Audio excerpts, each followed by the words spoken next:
Hi, I'm Brandon Bowers, pastor of New Life Church, located in Locust, North Carolina. Now, I wanted to say thanks for stopping by and checking out our YouTube channel. I hope that today's message is both encouraging and challenging to you and your walk with Christ. If you're in our area sometime, we would love to have you come check out one of our services, each and every Sunday at 8:45, 10:15, and 11:45. We'd love to have you come out. And I hope that you enjoy today's message.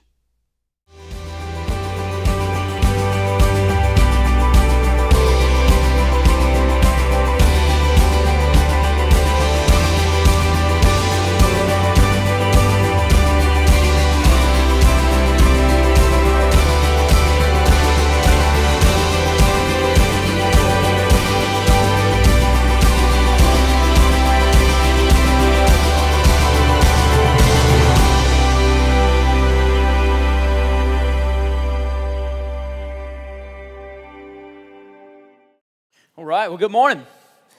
Hey, so big day here today. I mean, it's a big Sunday every Sunday at New Life. But Tony mentioned about the blood drive. Just want to encourage you again to go out there. And if you're able to do that, go in the green room and register, and they'll send you down to the blood mobile, and it's going to be awesome. Listen, if we get 40 people who give blood today, then everyone who gives will be put into a drawing for a chance to win a night for two at the Charlotte Marriott and dinner. So that's going to be awesome, sort of a, date night out, and all it costs you, pint of blood, you know what I'm saying?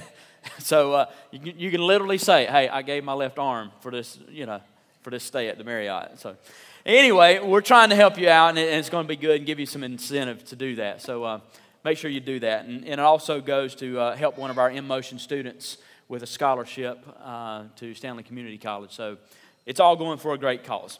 Listen, I know that when you hear a pastor say something like, I hate this, or I despise that, they can be like really strong words, and you're like, a pastor shouldn't use words like that, right? But literally, I despise poor customer service. Like, who's with me, right? Yes. Cannot stand it, right? You go into a restaurant and you get poor service, or maybe you're on the phone with someone like halfway around the planet and you're trying to figure out your computer or your cell phone or something, and just poor service, or your car's getting worked on, things like that. It's just frustrating, right? And I like to give people grace and be patient. I'm not that jerk that thinks that everybody in the customer service world should jump at my every beckoning call or anything. I'm just saying, hey, I want what I'm paying for, right? And so I give grace. I'm patient. I understand, you walk into a restaurant and your server, maybe their first day on the job, maybe their first job ever. I understand, especially when I see young people, it's like, all right, just be patient. They're learning. They're in training. They sort of got to get their feet under them. So I get that. But what really irritates me is when I'm giving poor service, and then the person who's giving that service acts as if I should be just grateful they served me at all, right? like what they did was absolutely acceptable, but it wasn't. It was far from acceptable. And so here recently I experienced something like this, and I went to have my truck, the windows on my truck retinted. All right, and anybody, if you know me, know anything about me and my truck, like, that's serious business. Like, I'm very particular about everything on my truck. And so I was getting the windows retinted, and I took it to a place, and they said, listen, when you come back and you pick it up, there's going to be some small bubbles in it. I knew that. I've been through this process before. But it'll go away. It's no big deal. It's just air gets trapped, and it'll go away after a few days, and everything will be great. And so they said before I leave, listen, if you have any problems with it, if anything's wrong, then you make sure you call us. We'll make it right. We'll fix it. And I love that, right? That's good customer service. So I pick my truck up on a Friday. I take it home. No more than I get home, I notice in the passenger window, there's this scuff in it about 3 or 4 inches long. Like, this is something that's not going away. It's like where they use the tool to smooth things out, and they scuff the tint. And I'm like, the only way you can fix that is take it off, start over. And so I wouldn't have to go all weekend and then maybe them accuse me of having done something, or, what if the kids scratched it or did this? I called them immediately. I said, listen, this is Brandon, just picked up my truck. just want you to know there's a scuff in the passenger window. Is that something we can get fixed? Oh, sure, no problem, right? You know, just call me first of the week. We'll set something up and we'll take care of everything. Awesome. That's great. How much easier could it be, right? So Monday morning rolls around, and I called, just like she had told me to do. I called, and I didn't get an answer.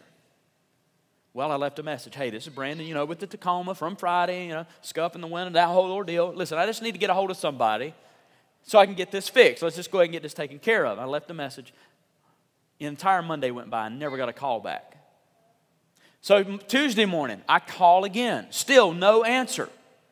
And I leave another message. Hey, I tried to get a hold of you yesterday. I didn't get a call back. You know, just want to get this thing taken care of. All of Tuesday went by. And now listen, I'm not the type of guy who's going to call, leave a message, and then just wait till the next day, right? I'm calling every hour between, right? So Tuesday rolls by, no response. Wednesday comes by, I call. Again, no answer. I get up, I leave here, go by the place of business, leave a note, bam, to the door. Listen, I'm calling like 40,000 times a day. Could someone please return my call, right? And I'm thinking the whole time, well, maybe they're just avoiding me at this point. Maybe they think that what they've provided, the service, is acceptable, and it's just not, right? This is going nowhere fast. Now, just so you know, end of the story, I did finally get a hold of them. They made it right. It's perfect. I'm totally satisfied. But here's where the story takes a turn into something that you might actually give a rip about. I mean, because up to this point, I'm just ranting, right? This is where it begins to actually be relevant to you.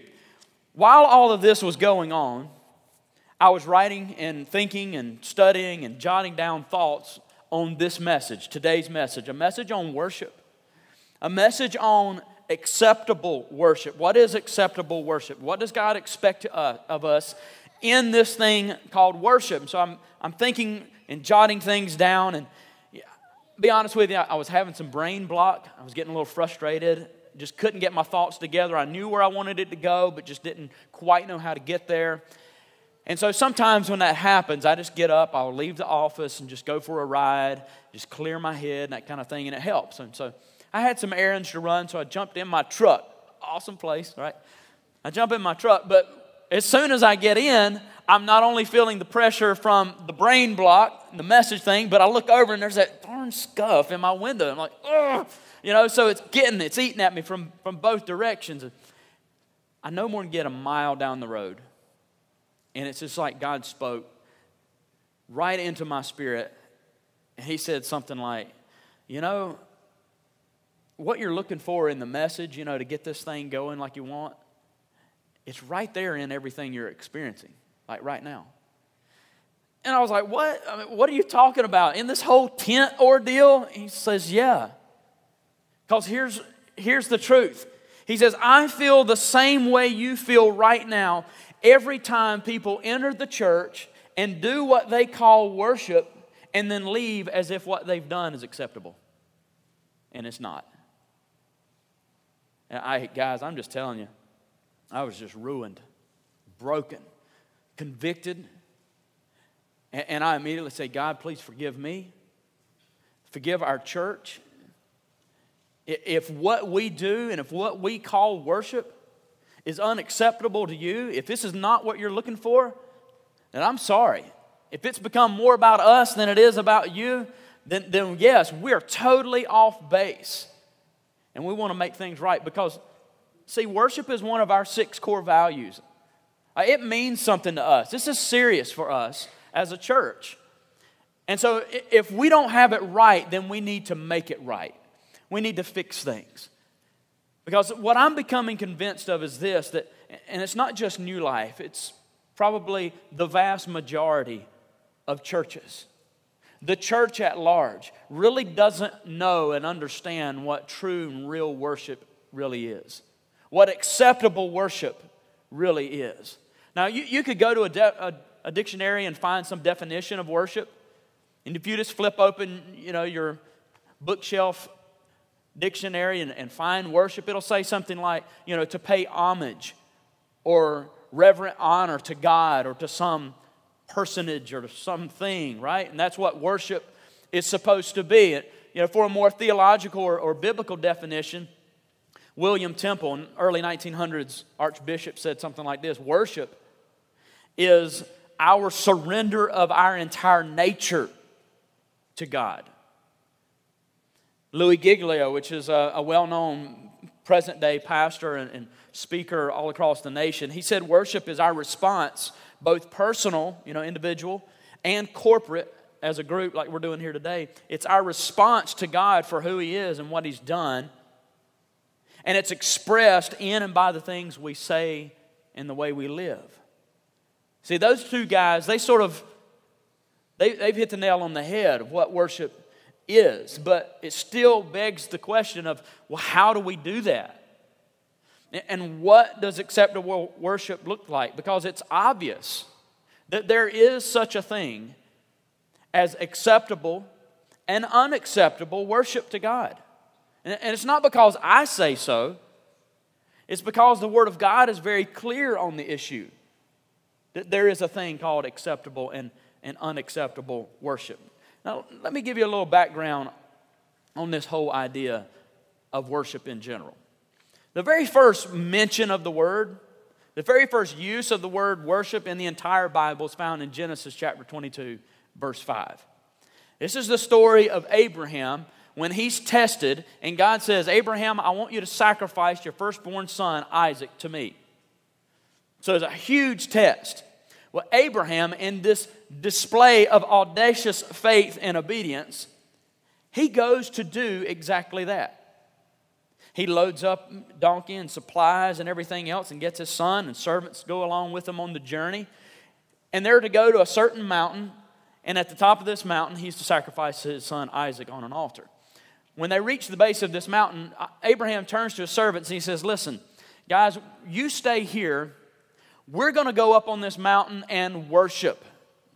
First time it was ever used. We're going to go up on this mountain, we're going to worship God, and then we're going to come back here. Well, since that was the first use of the word, does that mean that was the first time worship ever occurred? Well, of course not. God always has been, always is, and always will be worshiped in heaven. Adam and Eve, the very first individuals, way back, earlier in Genesis, says that Adam enjoyed regular time with God, sort of face-to-face time with God in the garden. And we would call something like that worship, wouldn't we? But say for a more formal depiction, something that looks a little more structured that we would call worship, I think the first time we find that in the Bible is Genesis chapter 4. We're going to spend a few minutes there, so if you want to find Genesis chapter 4, go ahead. Genesis chapter 4, in the first few verses, talks about Cain and Abel. And they're the first two sons of Adam and Eve. And both of them bring an offering to the Lord. They sacrifice to Him. They worship Him. One of them is rejected and the other is accepted. And it's in this presentation of the offering and in this worship that I believe we discover what is acceptable and what is unacceptable worship. So Genesis chapter 4, starting in verse 1, let's read the first 7 verses. It says, Adam lay with his wife, Eve, and she became pregnant and gave birth to Cain. She said, with the help of the Lord, I have brought forth a man. Later she gave birth to his brother Abel. Now Abel kept flocks and Cain worked the soil. In the course of time, Cain brought some fruits of the soil as an offering to the Lord. But Abel brought fat portions from some of the firstborn of his flock. The Lord looked with favor on Abel and his offering, but on Cain and his offering he did not look with favor. So Cain was very angry, and his face was downcast. And the Lord said to Cain, why are you angry, and why is your face downcast? If you do what is right, will you not be accepted? But if you do not do what is right, sin is crouching at your door. It desires to have you, but you must master it. Every time I read this, I have to go back and answer the question, why was Abel's offering, his worship, accepted and Cain's rejected? Why was it unacceptable? And there are a lot of theories out there, and a lot of people have differing opinions. And some people say, well, Cain didn't bring his first, Cain didn't bring his best, and so that's why his was rejected. And you can make that argument. In verse 3 and 4 we read there, said Abel, his brother, the one who was accepted, brought the fat portion, sort of the best, of his firstborn of the flocks. And so, therefore, he was accepted. And while Cain, it just says he brought some. And they interpret some to mean not the best, not the first, maybe just what's left. He brought some of the fruits. And so you can make that argument, right? Others might say, well, Cain's offering, it was not acceptable. His worship wasn't acceptable because he didn't bring what God required. So they'll point to, see Abel over here, he brought an animal sacrifice. And that's what God requires. And, Cain, he brought fruits and veggies.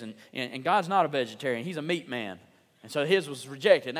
Well, all right, so you can make that argument. The fact of the matter is, at this point in Scripture, there is no verse that you could point to and say, well, God said, bring this and don't bring that. However, you could make a case to say that precedent had been set. And I'll show you what they mean. Chapter 3 is where you read of the fall of Adam and Eve. Sin enters into the world because they disobey. They eat the fruit that God said don't eat, right? Well, at the end of the chapter, following God's pronouncement of a curse upon them for their disobedience, verse 21 in Genesis chapter 3 says this: the Lord God made garments of skin for Adam and his wife and clothed them. He clothed them. Well, why? Because, see, we read at the end of chapter 2, Adam and Eve both, they knew they were naked. And it said it was no big deal. They were not ashamed. Like, it's all cool. However, we see a change. Something happens. Because after their sin, after their disobedience, in chapter 3, verse 7, it says that they noticed again they were naked, but this time they felt shame. Something's wrong here. And so they hid themselves and they began to make clothing out of fig leaves to cover their nakedness. And God comes along and He knows exactly what happened. And it says in verse 21, He made clothing of skin for them. Now, where did He get that? Where did He get clothing of skin for Adam and Eve? Well, obviously from an animal, right? Well, this is the first incident where an animal gave its life for the sin of man. The very first time this has ever happened. This is the first occurrence of a sacrifice in response to sin. And it was an animal sacrifice. It was blood. It was what God required. And so someone might make the argument, all right, precedent was set right then. And so later Adam and Eve would have told their sons, listen, Cain, Abel, if you're going to worship God, if you're going to present an offering to God, it needs to be this and not that.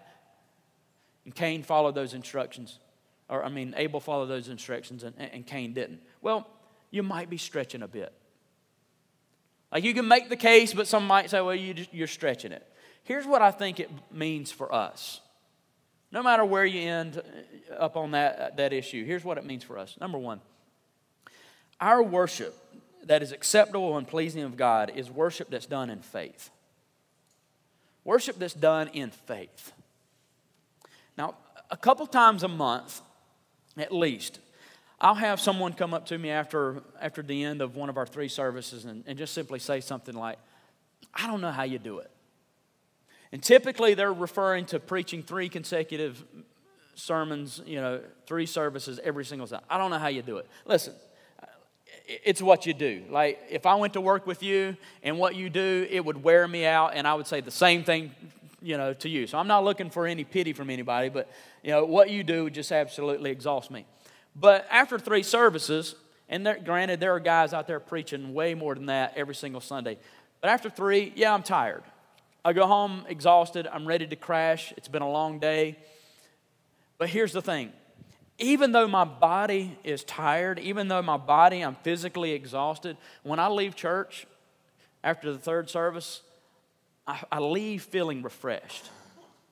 I leave feeling, sort of spiritually rested. And I have people saying the same thing all the time about themselves. You know, I come in here every single Sunday and I'm looking, you know, to be lifted up and to sort of that re-energized, and I leave feeling that way. I leave feeling spiritually rested, refreshed. I'm ready to face the week. Now, I want you to think about that. Keep that in your mind as we go back and look at something in the story of Cain and Abel. They brought an offering. Abel brought his offering. It was an offering of sacrifice, a blood sacrifice. It was accepted by God. His worship was looked upon with favor.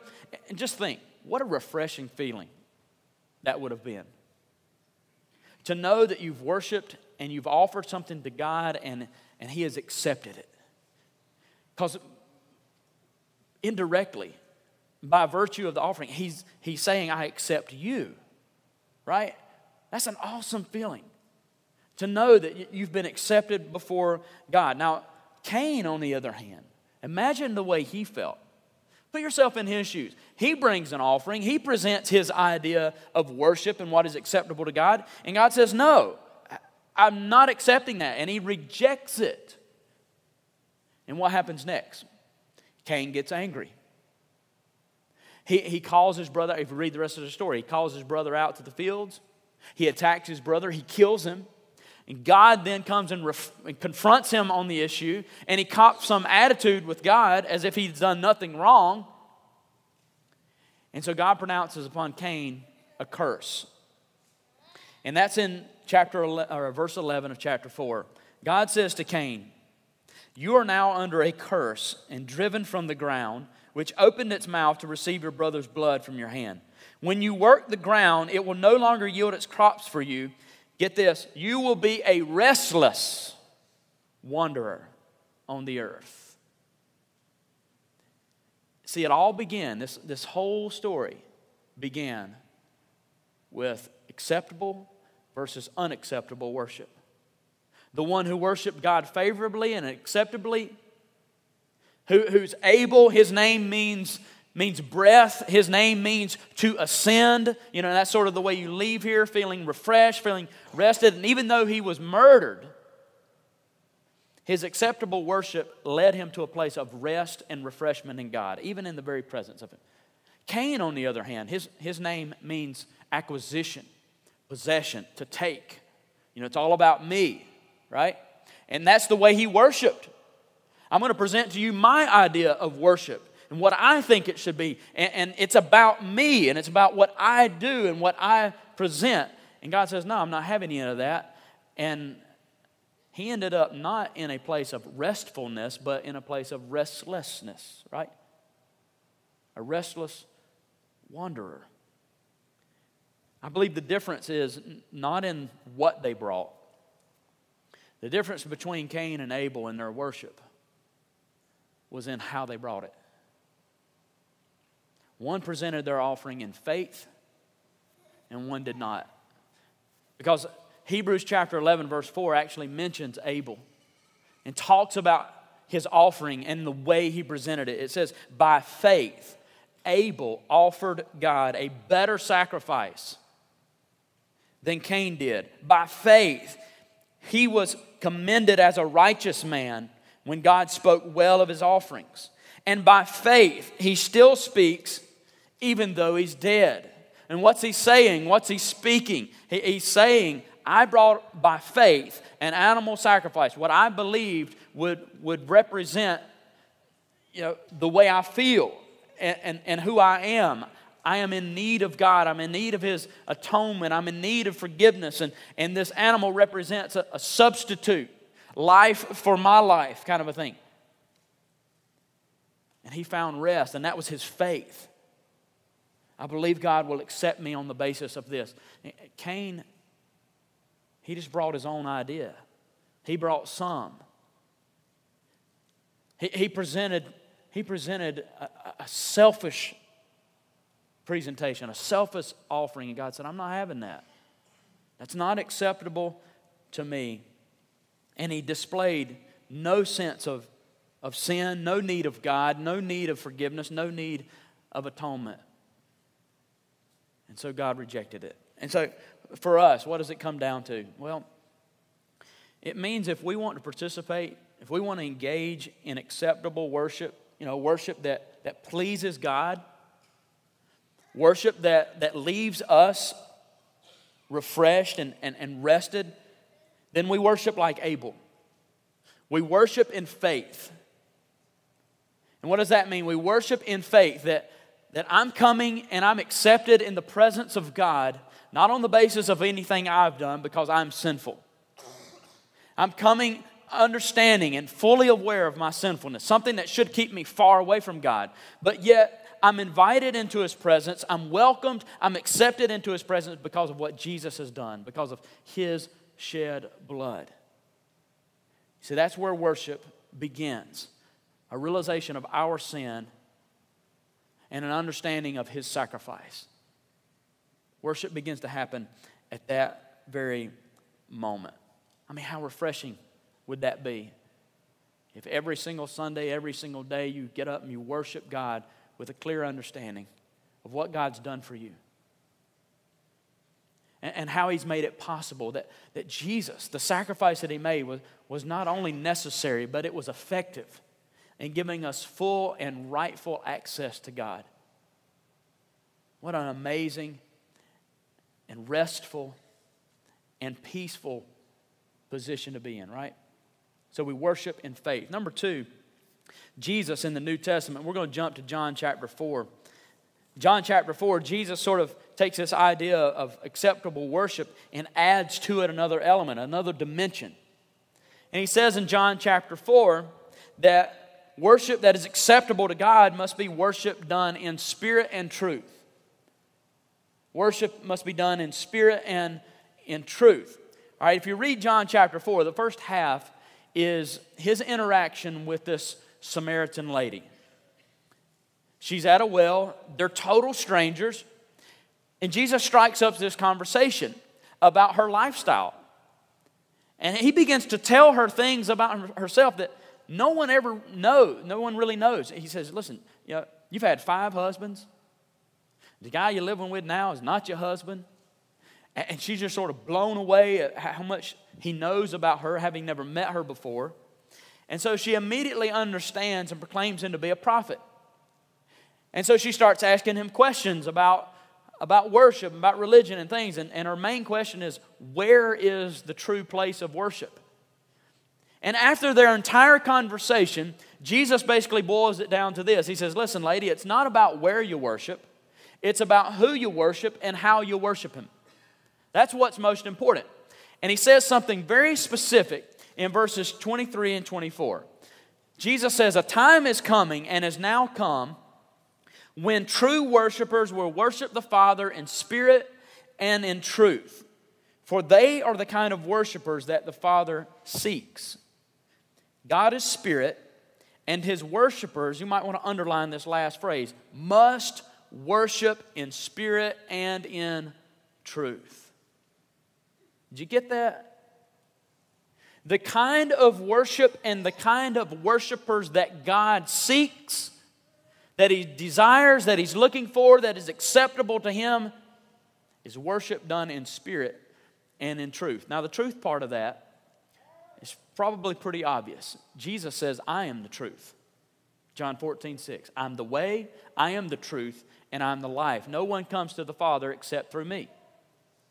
The gospel, the message of salvation through Jesus Christ is called the word of truth in Colossians chapter 1, verse 5.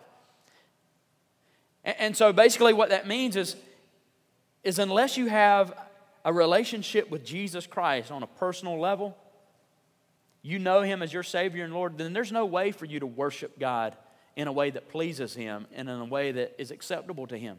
Because Jesus says, you must worship in truth, and I'm it. So if you take me out of the equation, what you're left with is unacceptable. But what about the spirit part? You must worship in spirit and in truth. I mean, whose spirit is He talking about? He's talking about our spirit? He's talking about God's spirit? What's He trying to say? And I don't necessarily think it's a either or. I think perhaps it's both and. True worship involves our spirit and God's spirit. Because listen, when I gave my life to Christ, I turned myself over to Him, I surrendered to Him, it was my spirit that immediately came to a realization that I owe my entire existence and vibrancy to Him and His Spirit. He is the one who breathed life into me. So it takes both. But one writer put it, true worship comes only when God's Spirit engages and ignites our spirit. Like, we're in cooperation here. We're working together. True worship happens when God's Spirit ignites, energizes, and engages my spirit. It's not just a heart thing. It's not just a head thing. It's not just an emotional thing. It takes all of it. To worship, I must have a heart that is at rest and a mind that is fully understanding of God and His gospel. You see what I'm saying? Until you have a good understanding of who God is and what He's done for you through the person of Jesus Christ, it's going to be very difficult for you to worship, because it takes a heart that's at rest in a mind that understands those things. You see, what it takes to worship is not lights and a great band or a nice church building. It doesn't take other people, and it's not about a style. Listen, I love what we do here. I love our band, our worship team. They do a phenomenal job every single week. Hit it out of the park. They're awesome. Listen, true worship's not about that. For true worship to take place, we don't even need that. I've worshiped all over the world in a variety of different environments. Air-conditioned, non-air-conditioned. Seats, no seats. Building, no building. Music, no music. Traditional, contemporary, good preaching, bad preaching. Listen, the only thing necessary for true and acceptable worship to take place is three things. It's for Jesus and His gospel to be present, to be prevailing, and to be personal. Jesus and His gospel is where the focus is. It is the agenda of the day, and it's for me. I need it. And it's not about whoever else is there and what they need. That's when worship begins to happen, because that is worship in truth and in spirit. And Jesus said it must be done that way, because that's the kind of worship the Father seeks. But I'd add this third thing. True and acceptable worship must be worship that's done in sacrifice. All worship to God involves sacrifice. All throughout the Old Testament, even on into the days of Jesus, the people of Israel, the Jewish people, adhered to the law of Moses, and they worshiped God through sacrifices. They were required to bring of their own possessions certain sacrifices for a whole variety of reasons. And there were very specific instructions on what they were to bring, how they were to present it, and in what condition the sacrifice was to be in. And it had to be that way to be acceptable to God. But at the end of the day, it all revolved around sacrifice. One story that really comes to my mind and sticks out to me is when King David in 2 Samuel chapter 24, he approaches a man to buy a threshing floor. A threshing floor was where they processed grain and wheat and that kind of thing. But he wanted to buy this man's threshing floor so that he could build an altar there, present sacrifices to worship God, because there was this plague that was, just killing off the people. And he knew, if I sacrifice, if I worship the Lord, then the plague will stop. And so he approaches this man. He says, listen, this is what I want to do. I want to buy your threshing floor. I want to build an altar. I want to sacrifice to the Lord our God and everything for our people. It's going to be great. And you can imagine, this guy, he responds much like probably what you would respond. He says, listen, if you're going to use it for God, just take it. You don't have to pay me anything for it. It's yours. Just use it. Notice the response of King David in 2 Samuel 24:24. It says, "The king replied, 'No, I insist on paying you for it. I will not sacrifice to the Lord my God burnt offerings that cost me nothing.'" Because, see, acceptable worship always costs something. He says, I'm not going to offer God sacrifice. I'm not going to worship God in a way that costs me nothing. And now you might be thinking, I knew it. Like every time the pastor, he finds some way to talk about tithes and offerings, right? You know, why we need to give and this kind of thing. Listen, we could easily go there because I wholeheartedly believe that our giving of our tithes and offerings is definitely a part of worship. But that's not where I'm going with this. Because there's a sacrifice that God desires from every single one of us that's much more valuable than our money. And that sacrifice is you. In a few weeks from now, I'm going to be preaching a message that's called What God Really Wants. You know, just sort of let you in on it. The answer to the question is you. That's, at the end of the day, that's what God really wants. It's not your stuff. It's not your money. And it's not your half-hearted service. God wants you, all of you. Every ounce of you. Because that is worship and that is a sacrifice that's pleasing to Him. Listen to the way Paul wrote it in Romans chapter 12, verse 1. He says, "Brothers, I urge you in view of God's mercy." See, that's worship in truth and spirit, in view of God's mercy. I am sinful. I don't deserve God's mercy, but He gives it anyway through Jesus Christ. That's truth and spirit. Man, that energizes. He says, in view of God's mercy, to offer your bodies, your life, as living sacrifices, holy and pleasing. That's what we're after, right? We're after what pleases God, what's acceptable to Him. This is your spiritual act of worship. So you want to please God? Do you want to worship Him in a way that is acceptable to Him and in a way that leaves you feeling refreshed and rested? Of course you do. I think that's why we're here. Well, then maybe we start doing something a little different than we have. That doesn't mean, we change, the way we do church, or we start playing some different kind of music or anything. Maybe it starts here. We change the posture of our heart when we enter the door. Maybe we change our perspective in life and what's a priority to us. And we realize that true worship is not just about coming together, on Sunday and singing a few songs and enduring a message. True worship is submitting my life to Him. Living for Him with every fiber of my being every day of my life. Being a living sacrifice. Not just on Sunday morning, but every day.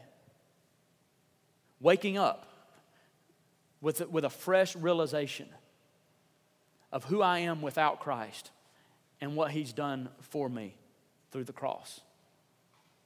How about we begin our day like that? We'll find ourselves being rested and refreshed and worshiping at every turn.